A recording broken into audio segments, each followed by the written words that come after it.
Social മീഡിയയിലെ viral ദമ്പതിമാരാണ് ഇന്ന് അഞ്ജു ജോസഫും ആദിത്യ പരമേശ്വരനും. കഴിഞ്ഞ ദിവസമായിരുന്നു ഗായിക അഞ്ജു ജോസഫ് വിവാഹിതയാകുന്നത്.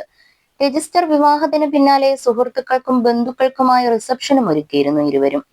ഇതിൽ നിന്നുള്ള ചിത്രങ്ങളും വീഡിയോകളുമെല്ലാം സോഷ്യൽ മീഡിയയിൽ വൈറലായി മാറിയിരുന്നു. അഞ്ജുവിനും കൂട്ടുകാർക്കുമൊപ്പം ഡാൻസ് കളിക്കാൻ നടി ഐശ്വര്യ ലക്ഷ്മിയും ഉണ്ടായിരുന്നു.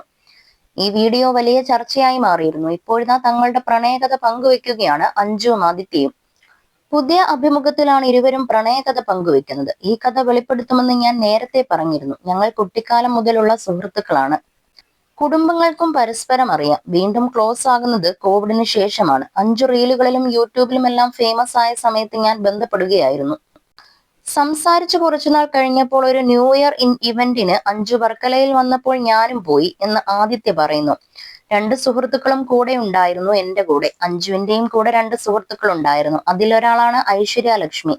ഹംസം നമ്പർ 1 ഐശ്വര്യ ലക്ഷ്മിയാണ്. ഹംസം നമ്പർ 2 എന്റെ സുഹൃത്ത് ആഷിഖാണ്. അഞ്ജുവിനും ആഷിഖിനെ അറിയാം. ഇവരാണ് ഹംസങ്ങളായി പ്രവർത്തിച്ചത്. ഹംസങ്ങൾ ഇതിനായി ഒരുപാട് വർക്ക് ചെയ്തിട്ടുണ്ടെന്നും ആദിത്യ പറയുന്നു. ആദ്യം ഞങ്ങൾക്ക് കുറെ ആശങ്കകൾ ഉണ്ടായിരുന്നു. സൗഹൃദം നഷ്ടമാകുമോ എന്ന ഭയമായിരുന്നു തനിക്കെന്നാണ് അഞ്ജു പറയുന്നത്. ആദ്യം അഞ്ജു കുറച്ച് എതിർപ്പ് കാണിച്ചിരുന്നു. എന്റെ മേഖലയും നിന്റെ മേഖലയും തീർത്തും വ്യത്യസ്തമാണ്. ഫെയിം ഹാൻഡിൽ ചെയ്യാൻ നിനക്ക് സാധിക്കുമോ എന്നറിയില്ല. അതിനാൽ ഒരുപാട് ആലോചിക്കണം എന്നൊക്കെ പറഞ്ഞു. 2ാം ഘട്ടത്തിൽ കുടുംബങ്ങളെ ഉൾപ്പെടുത്തിയപ്പോൾ അവർക്കും ഉണ്ടായിരുന്നു സംശയങ്ങളെന്ന് ഇരുവരും പറയുന്നു. ഇനി സിംഗിൾ ആയിട്ടാകും ജീവിതം പോവുക എന്നായിരുന്നു താൻ കരുതിയിരുന്നതെന്ന് ആദിത്യ പറയുന്നു.